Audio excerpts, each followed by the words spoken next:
Hi నమస్తే, welcome to zero TV. నేను మీ కేవీఆర్. చాలా రోజుల తర్వాత ఒక గ్రౌండ్ రిపోర్టు చేయడానికి ఇక్కడికి వచ్చినాం. వాస్తవంగా నిన్న రాష్ట్ర వ్యాప్తంగా అంటే ల్యాండ్ ఎంక్రోచ్మెంట్స్కి సంబంధించి, చెరువుల దురాక్రమణకు సంబంధించి రేవంత్ రెడ్డి సర్కారు ఒక గొప్ప ఇనిషియేట్ తీసుకున్న సంగతి రాష్ట్ర ప్రజలకు అందరికీ తెలిసిందే. దీంతో పాటు అంటే నిన్న convention Nagarjuna, cine hero Nagarjuna ఎవరైతే ఉన్నారో ఆయన 3.5 ఎకరాల కబ్జా స్థలాన్ని నిన్న కూలగొట్టడం జరిగింది. ఈ నేపథ్యంలో నెక్స్ట్ టార్గెట్ పల్లారాజేశ్వర రెడ్డికి సంబంధించిన అనురాగ్ గ్రూప్ ఆఫ్ యూనివర్సిటీస్ మీదకి అందరి దృష్టి మళ్ళీ సంగతి తెలిసిందే. దీనికి సంబంధించి అంటే చాలా రకాల దురాక్రమణలు ఇక్కడ ఉన్నట్టు మీడియా వర్గాల్లో పెద్ద ఎత్తున ప్రచారం జరుగుతున్న సంగతి తెలిసిందే. దీనికి సంబంధించి అంటే కొన్ని ప్రూఫ్స్ అండ్ ఫ్యాక్ట్స్ మీకు చూపించే ప్రయత్నం చేస్తా. ఒకసారి ఇక్కడ చూసినట్టయితే ఇప్పుడు మనం నిలబడ్డ ప్లేసు నల్ల చెరువుకు సంబంధించి, నాదం చెరువు అంటారు, వెంకటాపురం గ్రామ శివార్లోని.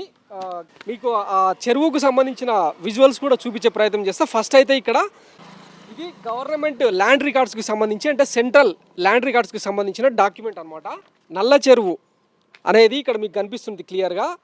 ఇది 840 అండ్ 50, 35 ఈ సర్వే నెంబర్ల పరిధిలో ఉంటుంది. ఇప్పుడు మనం నిలబడ్డ ప్లేసు అనురాగ్ యూనివర్సిటీ కట్టబడిన ప్రాంతం ఏదైతే ఉందో ఇది 840 సర్వే నెంబర్లో. ఇంకా ముందుకెళ్తే 835 సర్వే నెంబర్లో మొత్తం చెరువును కబ్జా పెట్టి ఇంచుమించు 28 ఎకరాల వరకు ప్రభుత్వ స్థలాన్ని కబ్జా పెట్టి, ఇక్కడ ప్రభుత్వ స్థలం అని కూడా ఎందుకు అనాల్సి వస్తుందంటే, గతంలో మీరు ఇక్కడ చూసినట్టయితే government of Andhra Pradesh, this land belongs to revenue Andhra Pradesh అని చెప్పి ఇక్కడ మీకు క్లియర్గా కనిపిస్తుంది. ఇట్లాంటి ప్రాంతాన్ని అంటే మొత్తం ఇక్కడ ఉన్న చెట్లను, తుప్పలను అన్నింటిని కొట్టేసి ఇక్కడ ఈ కాలేజీని నిర్మించినట్టు ప్రూఫ్ అనమాట. ఇది గతంలో తీసిన ప్రూఫ్. దీంతోపాటు ఇప్పుడు చెరువుల ఆక్రమణకు సంబంధించి కనుక మనం మాట్లాడుకున్నట్టయితే, చెరువు పరిధిలో అంటే చెరువు క్యాచ్మెంట్ ఏరియాను మొత్తం పక్కన పెడితే ఇక్కడ బఫర్ జోన్ అని ఉంటుంది కదా, ఈ buffer zone FTL full tank level ఏదైతే ఉంటుందో దీనికి తర్వాత నిర్మాణాలు చేపట్టాలి. బఫర్ జోన్ తర్వాత కూడా 30 మీటర్ల దూరం నుంచి నిర్మాణాలు చేపట్టాల్సి ఉందని చెప్పి క్లియర్గా గైడ్లైన్స్ చెప్తున్న నేపథ్యంలో ఈ బఫర్ జోన్ను కాదని బఫర్ జోన్కు ఆనుకొని, ఈ బఫర్ జోన్ కూడా ఎందుకు చెప్తున్నామంటే ఇక్కడ ఇది ఇంతకుముందు ఒకప్పుడు చెరువు కట్ట. ఈ రోడ్డును కనుక మీరు చూసినట్టయితే ఇది చెరువు కట్ట.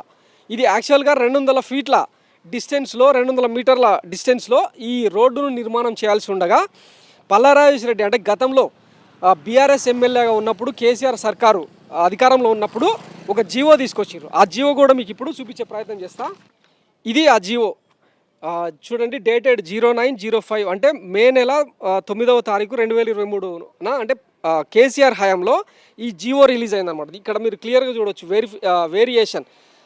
The which proposed master plan road from Venkatapur village Jodimetla cross road proposed through survey numbers 805, 809, 810, 814, 840 and 839, 835, 836, 834, 830 which is proposed as 200 feet wide master plan road in the notified MDP అంటే మున్సిపల్ డెవలప్మెంట్ ప్లాన్ ప్రకారం 2001 ప్రకారం 200 ఫీట్ల రోడ్డును 100 ఫీట్లకు కుదిస్తున్నట్టు ఇక్కడ చూడండి. Is now reduced to 100 feet road. ఎప్పుడు ఇచ్చిండ్రు ఈ జీవో? 3 ఏప్రిల్ 2008 ఇచ్చినట్టు ఇక్కడ డాక్యుమెంట్ చూపిస్తుంది అనమాట. ఇది దీనికి సంబంధించిన ఎంక్రోచ్మెంట్. ఇకపోతే మరొక ఎవిడెన్స్ ఏంటంటే ఇదే, అంటే ఈ చేసిందే కబ్జా. చెరువులకు సంబంధించిన పరిరక్షణ గురించి ఇప్పుడు పెద్ద ఎత్తున పర్యావరణవేత్తలు ఆందోళన చెందుతున్న సందర్భంలో నాడెం శిఖం భూమిపై 40 కోట్ల రుణం, పర్యావరణవేత్తల ఆందోళన అంటూ ఇక్కడ ఒక వార్త కూడా మనం చూడవచ్చు. మొత్తం ఈ FTL పరిధిలో నిర్మాణాలు చేపట్టి బఫర్ జోన్ను కూడా కాదని, బఫర్ జోన్ ఉంది అంటే ఆబ్వియస్లీ 2 ఫ్లోర్ల కంటే అంటే 2 అంతస్తులకు మించి నిర్మాణాలు చేపట్టకూడదు.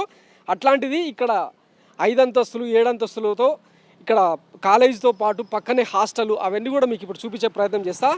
హాస్టల్ నిర్మాణం ఇవన్నీ చేపట్టిన సందర్భంలో ఈ పల్లారాజేశ్వర రెడ్డికి సంబంధించిన అనురాగ్ యూనివర్సిటీ మీద ఇప్పుడు పెద్ద ఎత్తున దుమారం రేగుతోంది. నెక్స్ట్ టార్గెట్ పల్లారాజేశ్వర రెడ్డి, ఆయన యూనివర్సిటీ అవ్వచ్చు అన్న చర్చ పెద్ద ఎత్తున జరుగుతున్న సందర్భంలో మనం ఇక్కడికి రావడం జరిగిందనమాట జీరో టీవీ తరఫున. ఒకసారి మీకు ఇంకా ఏమేమి కబ్జాలు చేసిండు పల్లారాజేశ్వర రెడ్డి అనేది మీకు చూపించే ప్రయత్నం చేస్తా. ఇది రోడ్డు అయితే దీని పక్కనే ఇదంతా కూడా చెరువు భూమికి సంబంధించిన గవర్నమెంట్ ల్యాండ్. ఇంతకుముందు మీకు చూపించిన కదా డాక్యుమెంట్ ప్రూఫ్. ఇది యాక్చువల్గా ఇక్కడ గతంలో ఉన్న బోర్డు అనమాట. ఇది ఇప్పుడు ఎట్లా తయారైంది చూడండి ఒకసారి. ఇక్కడ చూడండి, అనురాగ్ యూనివర్సిటీకి సంబంధించిన 4 wheeler parking and 2 wheeler parking అని చెప్పి మొత్తం ఇదంతా ఇంచుమించు ఈ కబ్జా పెట్టిన స్థలమే ఇంచుమించు 28 ఎకరాలు అని చెప్పి మనకు సమాచారం ఉంది క్లియర్గా. మీకు ఆ సర్వే నెంబర్లు కూడా ఎక్స్ప్లెయిన్ చేసే ప్రయత్నం చేస్తా. 835 సర్వే నెంబర్లో 19 ఎకరాల 30 గుంటలు ప్రభుత్వ భూమి. అలాగే 840 సర్వే నెంబర్లో 7 ఎకరాల 29 గుంటల ప్రభుత్వ భూమి. అదంతా ఇదే. ఇక చెరువును కూడా ఎట్లా ఆక్రమించుకున్నారన్నది ఇప్పుడు మీకు చూపించే ప్రయత్నం చేస్తా. ఒకసారి ఈ గుట్టను కనుక మనం అబ్జర్వ్ చేస్తే ఈ పోల్ హై టెన్షన్ పోల్ కనుక లేకపోతే దీన్ని కూడా కొట్టేసేటోళ్ళు అన్న అభిప్రాయాలు ఇక్కడైతే వ్యక్తం అవుతా ఉన్నాయి. ఒకసారి దీనికి బ్యాక్ సైడ్ వెళ్తే మనం చెరువు కూడా చూడొచ్చు. ఒకసారి అది మీకు చూపించే ప్రయత్నం చేస్తా.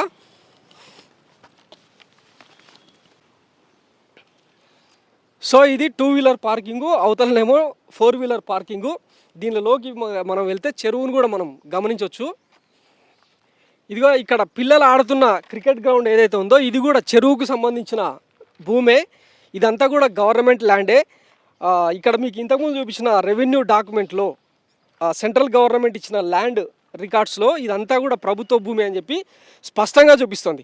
వాస్తవానికి ఇదంతా అంటే ఎక్కడి నుంచి మొదలైంది అంటే 2004లో వైఎస్ రాజశేఖర రెడ్డి పేద ప్రజలు మధ్యతరగతి ప్రజలకు అసైన్డ్ ల్యాండ్ను కేటాయిస్తూ 58, 59 జీవోల పేరుతో 2 జీవోలను రిలీజ్ చేసింది. అంటే అప్పటి ప్రభుత్వ సదుద్దేశం ఏంటంటే కేవలం 50 గజాలు, 60 గజాలు, 120 గజాల లోపు ఎవరైనా ఆక్యుపై చేసుకుని అక్కడ ఇల్లు కనుక కట్టుకుంటే దాన్ని రెగ్యులరైజ్ చేసి, అంటే కొంతకాలం తర్వాత అమ్ముకోవడానికి అవకాశం లేకపోయినా కొంతకాలం తర్వాత రెగ్యులరైజ్ చేసేందుకు అనుమతినిచ్చిన జీవో. దాన్ని అడ్డం పెట్టుకొని పల్లారాజేశ్వర రెడ్డి గాయత్రి ఎడ్యుకేషనల్ సొసైటీ పేరుతో ఇక్కడ స్థలాన్ని అంటే మెల్లిమెల్లిగా 1 ఎకరం 2 ఎకరాలు ఇక్కడ ఆక్యుపై చేసుకుంటూ ఈరోజు మొత్తంగా 30 ఎకరాల వరకు ఈ ప్రభుత్వ భూమిని కబ్జా పెట్టి యూనివర్సిటీ కట్టుకొని బీఆర్ఎస్ ప్రభుత్వంలో మొత్తం అన్ని రకాల అనుమతులు కూడా తెచ్చుకున్నట్టు మనకైతే స్పష్టంగా కనిపిస్తుంది. మీరు ఈ పక్కన కనుక చూస్తే చెరువు స్పష్టంగా కనిపిస్తుంది. ఒకసారి మనం ఆ చెరువు దగ్గర కూడా వెళ్ళే ప్రయత్నం చేద్దాం. ఇదిగో ఇక్కడ పిల్లలు ఆడుతున్న గ్రౌండ్ కూడా అనురాగ్ యూనివర్సిటీకి సంబంధించిన భూమి వ్యవహారమే అని చెప్పి అంటా ఉన్నారు. ఇకపోతే ఇక్కడ స్థానికులు ఎవరు కూడా మాట్లాడే పరిస్థితి లేదు. ఎందుకంటే ఇక్కడ చిన్న చిన్న అవసరాలు తీరుస్తూ ఇక్కడ ఒక చిన్న గుడి కూడా కట్టిండు పల్లారాజేశ్వర రెడ్డి. సో ఈ నేపథ్యంలో అలాగే రోడ్డు వెడల్పు చేయడానికి, తర్వాత హైమాస్ట్ లైట్లు వేయడం, బటర్ఫ్లై లైట్లు వేయడం, విద్యుదీకరణకు ఆయన చర్యలు తీసుకున్న నేపథ్యంలో అంటే ఏ ప్రభుత్వం కూడా తమ గ్రామానికి ఇన్ని రకాలుగా మేలు చేయలేదు. పల్లారాజేశ్వర రెడ్డి యూనివర్సిటీ పెట్టిన కారణంగానే తమ గ్రామానికి ఇన్ని రకాల సౌకర్యాలు వచ్చినాయని చెప్పి వాళ్ళు సంతోషం అని కాదు కానీ ఇంకా ఏం మాట్లాడలేని పరిస్థితి అనమాట. ఒకవేళ ప్రభుత్వమే ఇవన్నీ చేయదలిస్తే దానికి చాలా కాలం పట్టే అవకాశం ఉంటుండే. జస్ట్ పల్లారాజేశ్వర రెడ్డి ఈ భూమిని తీసుకొని డెవలప్ చేసుకున్నాడు. యూనివర్సిటీ పెట్టడం వల్ల తమ ల్యాండ్స్కి కూడా వాల్యూ వచ్చిందని చెప్పి వాళ్ళు ఒక రకమైన హిస్టీరియాలో ఉన్నట్టు అయితే మనకు ఇక్కడ స్పష్టంగా అనిపిస్తుంది. అందుకే ఎవరిని కదిలించినా కూడా అంటే బిఫోర్ కెమెరా ఏం చెప్పట్లేదు. వాస్తవానికి అంటే ఆఫ్ ది రికార్డు మాత్రం చాలా రకాల ఆరోపణలు చేస్తూ ఉన్నారు. కానీ మైక్ పెడితే మాత్రం ఎవరు కూడా పెద్దగా స్పందించని పరిస్థితి. ఇప్పుడు మనం చెరువు దగ్గరికి వెళ్ళే ప్రయత్నం చేద్దాం. ఒకసారి మీకు అది కూడా చూపిస్తా. చెరువుకు సంబంధించిందే మొత్తం ఇదే ఎక్కడికక్కడ రిటైనింగ్ వాల్స్ కట్టేసి మొత్తం కబ్జా పెట్టిన పరిస్థితి. ఇప్పుడు మీరు ఇక్కడ రైట్ సైడ్లో చూడొచ్చు చెరువు. ఇది వెంకటాపురంకు సంబంధించిన చెరువు అనమాట. ఇది మొత్తం ఒకప్పుడు అంటే ఈ రికార్డు ప్రకారం 1950లో తీసిన ఈ ల్యాండ్ రికార్డ్స్ ప్రకారం ఈ చెరువు నాడెం చెరువు ఏదైతే ఉందో ఇది దీని మొత్తం పరిధి వచ్చేసి పరివాహక ప్రాంతం వచ్చేసి 50 ఎకరాలు. ఇప్పుడు అది ఎంతకు జస్ట్ ఒక 20-25 ఎకరాలకు కుచించుకుపోయిన సందర్భం. మీరు ఒకసారి అక్కడ చూసినట్టయితే డిస్టెన్స్లో అనురాగ్ యూనివర్సిటీకి సంబంధించిన boys hostel and girls hostels అని చెప్పి ఎంత పెద్ద ఎత్తున అంటే 7 అంతస్తుల భవనాలు నిర్మించారో అక్కడ కూడా ఒక రీటైనింగ్ వాల్ నిర్మించి అక్కడి నుంచి కూడా కొంతవరకు చెరువును కబ్జా పెట్టే ప్రయత్నం చేశారని చెప్పి పల్లారాజేశ్వర రెడ్డి మీద ఉన్న ఆరోపణ. సో ఈ అన్నిటిని అంటే 1-2 కాదు, ఇక్కడ చాలా రకాలుగా ఎంక్రోచ్మెంట్స్ ఉన్నాయి, చాలా రకాల ఆక్రమణలు ఉన్నాయి. కాలేజ్ అవతల నుంచి అంటే గ్రామం నుంచి ఈ చెరువులో కలిసేందుకు వచ్చే నాలాను కూడా కబ్జా పెట్టిండని చెప్పి ఒక ఆరోపణ కూడా ఉంది. ఇట్లా చెప్పుకుంటూ పోతే 1-2 ఇష్యూస్ కాదు. ఇక్కడ రోడ్డును ఎంక్రోచ్మెంట్ చేయడం, చెరువుకు భూమిని కబ్జా పెట్టడం, క్రికెట్ గ్రౌండ్ కట్టడం, తర్వాత కాలేజీ రోడ్డును కూడా కబ్జా పెట్టడం, ఇన్ని రకాల ఆరోపణలు ఈయన మీద ఉన్నాయి. మరి వాస్తవంగా ఈరోజు మీడియా మొత్తం కూడా చాలా వరకు పెద్ద ఎత్తున చాలా మెయిన్ స్ట్రీమ్ మీడియా కూడా ఇక్కడికి వచ్చి రిపోర్టింగ్ చేసిన సందర్భం మేమైతే కళ్ళారా చూసినాం. మరి ఇంత పెద్ద ఎత్తున అంటే గత కొన్ని ఏళ్ళుగా ఆయన ఇదే అనురాగ్ యూనివర్సిటీ విద్యార్థులను వాడుకొని గతంలో ఎమ్మెల్సీ ఎన్నికల్లో ఎట్లాంటి అవకతవకలకు పాల్పడ్డారో తెలిసింది. తర్వాత ఇదే యూనివర్సిటీని అడ్డం పెట్టుకొని కొన్ని లక్షల రూపాయలను విద్యార్థులను ముఖ్యమంత్రి వసూలు చేస్తున్న సందర్భాన్ని కూడా మనం చూస్తూ ఉన్నాం. ఇదే పల్లా రాజేశ్వర రెడ్డి మరికొంతమంది మల్లారెడ్డి లాంటి వాళ్ళ ప్రైవేటు వ్యక్తులకు ప్రభుత్వ యూనివర్సిటీలను కట్టబెట్టేందుకు ఏకంగా గతంలో కేసీఆర్ సర్కారు జీవో కూడా తీసుకొచ్చింది. అసెంబ్లీలో తీర్మానం చేసిన గత మాజీ గవర్నర్ తమిళిసై సౌందరరాజన్ వాటిని తొక్కిపెట్టడం కూడా మనం చూసినాం. దాని మీద పెద్ద ఎత్తున దుమారం రేగింది. అప్పట్లో తమిళిసై సౌందరరాజన్ ఇంచుమించు 10కి పైగా ప్రభుత్వ జీవోలను ప్రభుత్వ బిల్లులను ఆపిన సందర్భం కూడా చూసినాం. అందులో ముఖ్యంగా ప్రైవేట్ యూనివర్సిటీ బిల్లులను ఆమె ఆపడం జరిగిందనమాట. అందులో పల్లా రాజేశ్వర రెడ్డి యూనివర్సిటీ కూడా ఒకటి. సో ఇంత పెద్ద ఎత్తున ఆరోపణలు మూటగట్టుకున్న ఈ పల్లా రాజేశ్వర రెడ్డికి సంబంధించిన అనురాగ్ యూనివర్సిటీని రేవంత్ రెడ్డి సర్కారు ఏం చేస్తుందన్నది వేచి చూద్దాం. అలాగే ఈరోజు రాష్ట్ర వ్యాప్తంగా అంటే గతంలో 1983లో అప్పటి నడసార్వభౌముడు ఎన్టీఆర్ ఎప్పుడైతే అధికారం చేపట్టారో తర్వాత కమ్మ కులస్తులు చాలామంది పారిశ్రామికవేత్తలు హైదరాబాద్ భూములను పెద్ద ఎత్తున కొల్లగొట్టిన సందర్భం మనకు తెలిసిందే. కూకట్పల్లి, ప్రగతి నగర్, కేపీహెచ్బి కాలనీలో, నిజాంపేటలో ఇట్లా చెప్పుకుంటూ పోతే చాలా చోట్ల చెరువులను కబ్జా పెట్టి పెద్ద ఎత్తున రియల్ ఎస్టేట్ వ్యాపారం చేసింది ఆ సామాజిక వర్గమే.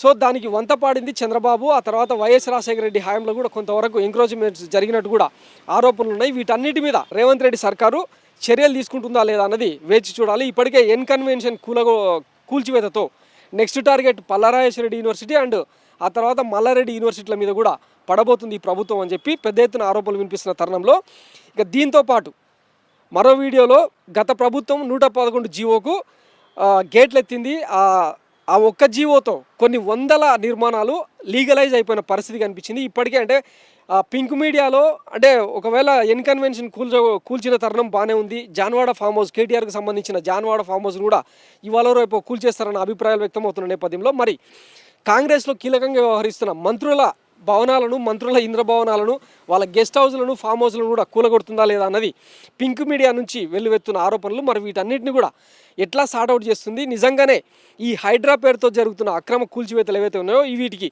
ఎండ్ కార్డు పడుతుందా లేకపోతే ఎక్కడో అక్కడ సెటిల్మెంట్ చేసుకొని బ్యాక్ స్టెప్ వేస్తుందా అన్నది వేచి చూడాలి. మొత్తం మీద ఈ 111 జీవోకు సంబంధించి, ఈ నాలాల ఆక్రమణలకు సంబంధించి, చెరువుల కబ్జాలకు సంబంధించి వరుస కథనాలను త్వరలోనే అంటే ఎపిసోడ్ల వారీగా మీ ముందుంచే ప్రయత్నం చేస్తాను.